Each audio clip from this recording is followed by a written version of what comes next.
কোটি টাকার কাবিন ছবিতে। তো এই ছবিতে বগুড়ার একটি মেয়ে কিভাবে আপনার নায়িকা হলো? কোটি টাকার কাবিন ছবির জন্য যখন হিরোইন খোঁজা হচ্ছিল তখন আসলে সামহাও হিরোইন, নতুন একটা হিরোইন খোঁজা হচ্ছিল তখন মানে খুঁজতে খুঁজতে এমন একটা সময় হলো যে নায়িকাও ঠিক ওইরকম পাওয়া যাচ্ছে না, আর শিডিউলও চলে এসছে আর কয়েকদিন পর, আর নতুন একটা হিরোইন দরকার। তো এর আগের ঈদে ওর একটা ছবি রিলিজ হলো, ওখানে ওর গেস্ট অ্যাপিয়ারেন্স ছিল। তো সেইখানে ওই ছবির যে মেকআপ আর্টিস্ট ছিল, স্টিলের ছিল, ওরা তখন আমার সাথে যখন কাজ করছিল তখন বললো যে ভাই একটা মেয়ে আসছে, মেয়েটা দেখতে ভালো, মেয়েটা হচ্ছে নাচের মেয়ে, ওই ভালো নাচে, আর ওকে ফাইন। তো সামহাও ঈদের দিন আমরা সবাই মিলে আড্ডা দিচ্ছি একটা জায়গায়, তখন ছবিটা চলছে। তখন প্রথম ওই টিভিতে দেখলাম, ও আচ্ছা এই মেয়েটাই, ফাইন।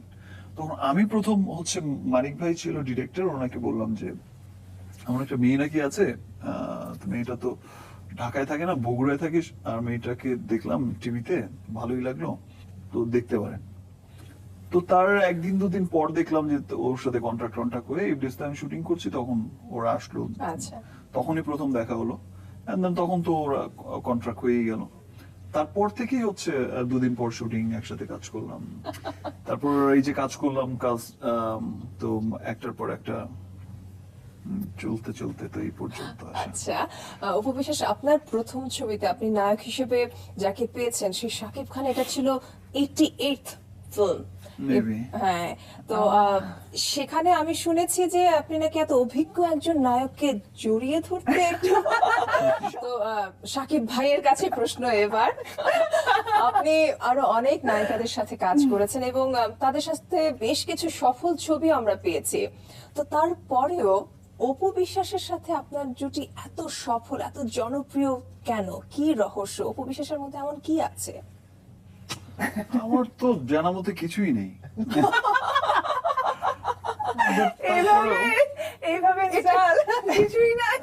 আসলে আমি ঠিক মাঝে মাঝে এর কারণ খুঁজে পাই না। আমিও মাঝখানে কিন্তু অনেকের সাথে কাজ করেছি, এখনো করছি। আমি কিন্তু সিরিয়াসলি মনে প্রাণে চাইছি যে আরো দু একজনের সাথে আমার কেমিস্ট্রিটা বাড়ুক, অনেক ভালো একটা পজিশন হোক, ফাইন, আমারও 3-4টা হিরোইন থাকুক, ফাইন। কিন্তু ঘুরে ফিরে ম্যাডামের সাথেই কেন জানি ছবি হিট হয়ে যায়। Thank god. আমি একটা কথাই বলবো যে এই সমস্ত কিছু ক্রেডিট এবং আজকে পর্যন্ত আমার কাজ করার, যেটাই বলি না কেন, আমার সাকিবের এত সিনেমা, আমি সাকিব দুজন মিলে আমার বলা দর্শকদের।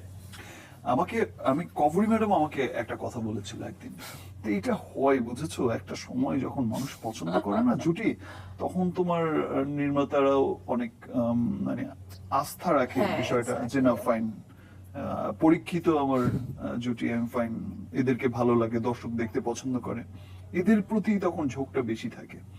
এটা আসলে তুমি চাইলেও বা চাইলেও বা কোনো কিছু হলেও চেঞ্জ করতে পারবে না। যেহেতু এই জনপ্রিয়তার কথাই চলছে, আপনাদের জুটির 10ম বছর চলছে, তো এই যে একসাথে শুটিং, ডাবিং, মিটিং সবকিছু একই সাথে চলছে, কখনো কি মনে হয় বাস্তবে তোমার জন্য মরতে পারি? করেছি এই সিনেমা, এটা ভালো একটা নাম। হ্যাঁ, করেছি এই সিনেমা। হ্যাঁ, তোমার জন্য মরতে পারি, এটা তো সুপার ডুপার সিনেমা। ওটা মনে প্রাণে আছো তুমি, এটাও করেছি।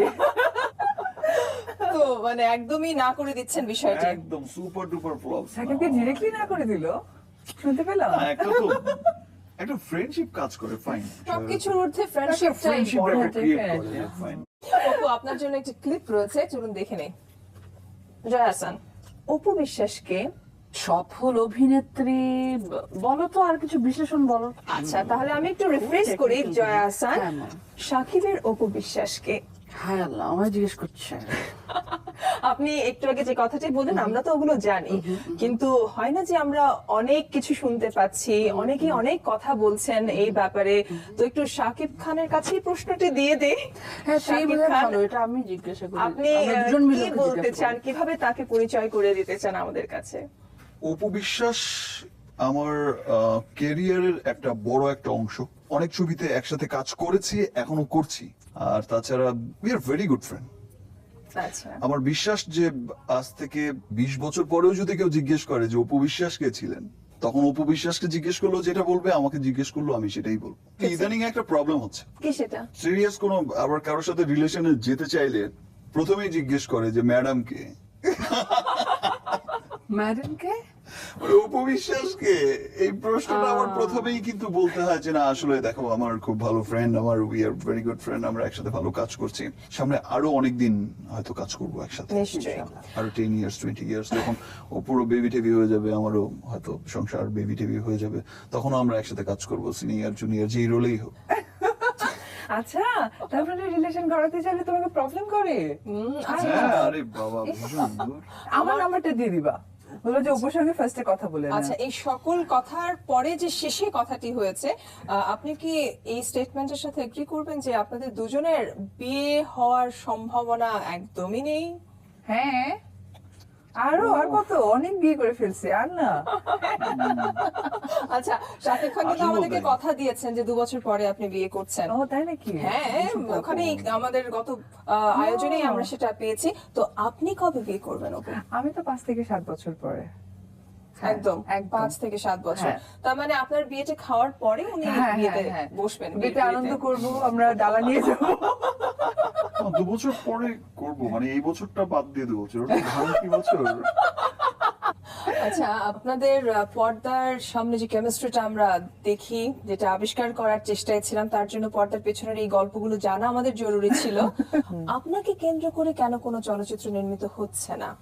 আমাকে কেন্দ্রিক সিনেমা করতে হলে তো হয়তোবা অ্যাকশন কিছু একটা করতে হবে, বা হয়তোবা একদম ফুল গ্রামের কিছু একটা। আর বেসিক্যালি আমার আর শাকিবের রোমান্টিক মানে সিনেমাগুলোই হয়, যার কারণে আমি ওইভাবে খেয়াল করিনি। অপু, আপনার বিপরীতে আমরা শুধুমাত্র শাকিব খানকেই দেখতে পাই, অন্য কোনো নায়ককে কেন দেখতে পাই না, এটা নিয়ে প্রশ্ন উঠেছে। তো কথাটি হচ্ছে, শাকিব খান কি অপু বিশ্বাসকে মানা করেন অন্য কারোর সাথে কাজ করতে? আমি তো প্রতিদিনই বলি ভাই যাও, ছাড়ো না করো কেন? ভাই যাও, তাড়াতাড়ি ছাড়ো। না, আমি কিন্তু কাজ করেছি, মারা গেছেন, আল্লাহ ওনাকে বেহেশতে নসিব করুন, মান্না ভাই। তারপরে বেসিক্যালি ইমনের ফার্স্ট মুভি আমার সঙ্গে করা। তারপরে সম্রাট ভাইয়ের সাথে কাজ করেছি, নীরবের সাথে কাজ করেছি। তো তারপরে লাস্ট আমিন খান। 5-6 বছর আপনি শুধু শাকিব খানের সাথে লাস্ট 5-6 বছরের মধ্যে কিন্তু আমার 2 বছরের মতো ব্রেক ছিল, বিকজ আমি অনেক হেলথ হয়ে গেছিলাম, হেলথ কনসাসের কারণে সিনেমা থেকে বিরত। সো ধরতে গেলে 2 বছর। তো 2 বছরের মধ্যে কিন্তু ঘুরে ফিরে শাকিবের সাথে কাজ করা হচ্ছে। রিসেন্টলি একটা মুভি করছি, এটা হচ্ছে মোস্তফা কামাল রাজের সম্রাট। ওই মুভিতে কিন্তু ইন্ডিয়ান একজন আর্টিস্ট আছেন, ইন্টারনেট। তো তার সঙ্গে কিন্তু আমার বেশ সিনেমাটা আছে। যেহেতু সম্রাট শাকিব খান, তো বোঝাই যাচ্ছে সম্রাট তো শাকিব ছাড়া কাউকে সম্ভব হয় না, চিন্তাও করতে পারে না কোনো ডিরেক্টর প্রডিউসার।